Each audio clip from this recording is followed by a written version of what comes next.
Francis Lemieux, vous êtes directeur général de l'Organisation québécoise des personnes atteintes de cancer. Ça va bien? Ça va très bien toi-même, Chloé.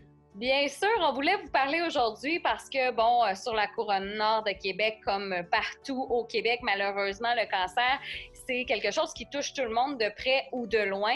Et donc, vous avez des services, vous êtes situé à Limoilou, mais qui peuvent convenir autant aux gens de Québec jusqu'à Baie-Saint-Paul et même Port-Neuf que vous êtes en train de développer comme territoire. Expliquez-nous un peu c'est quoi la mission de l'OCTAC.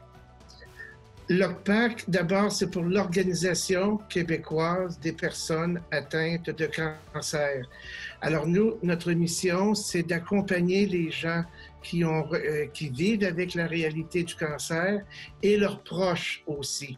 Et on les accompagne dans des activités de groupe, comme par exemple des dîners communautaires, des ateliers pour que les gens puissent reprendre possession de leur vie quotidienne. Et on les accompagne aussi dans des activités plus personnelles, soit des services de massage, de fasciothérapie ou de sophrologie. Alors, nous, ici, l'objectif ou la mission que l'on s'est donnée, c'est d'accompagner les gens, peu importe le stade de la maladie, peu importe aussi si les traitements sont terminés ou s'ils sont en cours de réalisation. Et il n'y a pas de durée dans le temps.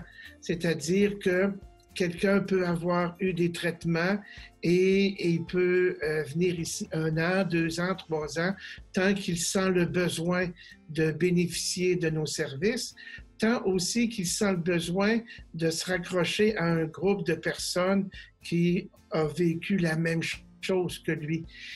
Monsieur Lemieux, avez-vous des exemples concrets de ce qui s'est passé un peu avec l'OCPAC dans les derniers mois, que ce soit avec la COVID ou des belles histoires là, qui ressortent de l'OCPAC?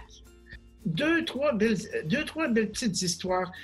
Celle-là est un petit peu, elle est belle, même si il y a un type qui a eu une rechute de cancer et pendant qu'il était à l'hôpital, ce sont ses amis de l'OCPAC, de notre organisation, qui se sont relayés à tour de rôle pour aller le visiter et qui l'ont accompagné jusqu'à son dernier soupir.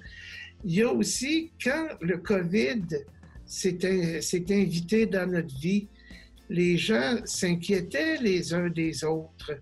Et là, ils étaient habitués de se voir à un dîner ou à un souper. Et là, ils s'appelaient pour dire qu'est-ce que tu deviens?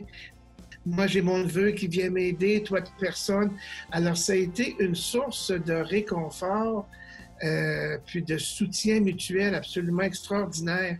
Puis maintenant, au moment où on réalise l'entrevue, les gens, le déconfinement continue de se faire progressivement et les gens nous appellent, puis ils n'ont pas hâte de refaire une activité.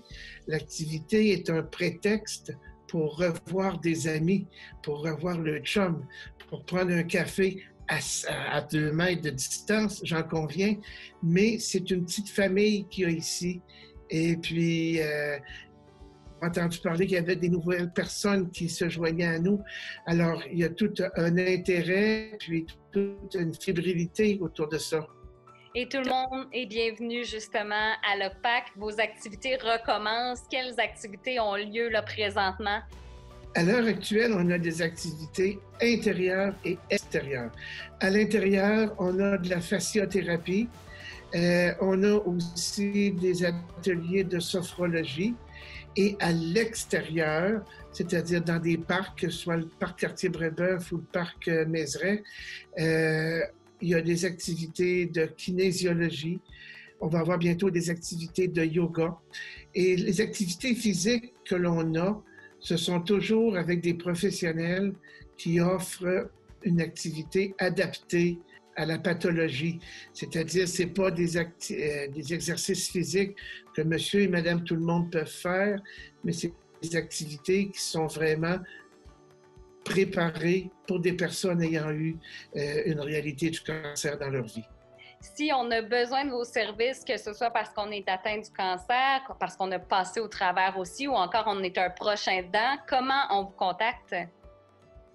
On a 3 façons. La première, par le téléphone. On peut nous rejoindre au 418-529-1425. On peut aller aussi sur notre site Internet qui est le www.oqpac.com. On va pouvoir découvrir nos services, qui on est, où on est. Puis aussi, on peut aller sur notre page Facebook, oqpac.com, pas de .com, mais OQPAC, puis vous allez voir nos activités, puis un onglet pour pouvoir nous rejoindre.